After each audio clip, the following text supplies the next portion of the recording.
మనము యేసు ప్రభువును నమ్మి ఆయన ఆజ్ఞల ప్రకారము జీవిస్తే నిత్య జీవమును వశపరుచుకుంటాము లేదా నిత్య నరకానికి గురి అవుతాము. అంతా మన చేతిలోనే ఉన్నది. అంతా మన చేతిలో ఉన్నది అనటానికి ఒక చిన్న కథ చెప్తాను.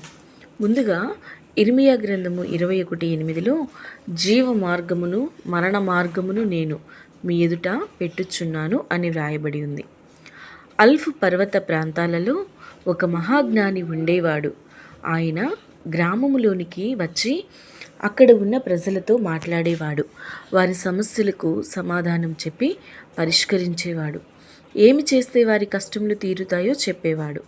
ఒకసారి కొందరు ఆకతాయి పిల్లలు ఆయనను ఆట పట్టించాలని ఒక పిచ్చుకను పట్టుకొని తన వెనుక పెట్టుకొని ఆయన ఎద్దుకు వచ్చి, స్వామి, నా చేతిలో ఏమి ఉన్నది అని అడిగాడు. జ్ఞాని, నీ చేతిలో ఒక పక్షి ఉన్నది అన్నాడు. ఆ అబ్బాయి తన 2 వ్రేళ్లను పక్షి మెడ వద్ద పెట్టి, స్వామి, ఈ పక్షి బ్రతికే ఉన్నదా లేక చనిపోయినదా అని ప్రశ్నించాడు. జ్ఞాని బ్రతికి ఉన్నది అని చెబితే వెంటనే దాని మెడ నులిమి, మీరు తప్పు చేస్తారు, ఇది చనిపోయినది అని చెప్పాలని అనుకున్నాడు.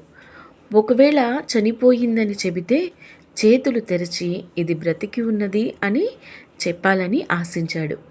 జ్ఞాని అతని ఆలోచనను గ్రహించాడు. ఆ పక్షి నీ చేతిలో ఉన్నది, నీవు ఎలా కోరుకుంటావో అలా ఉంటుంది అన్నాడు.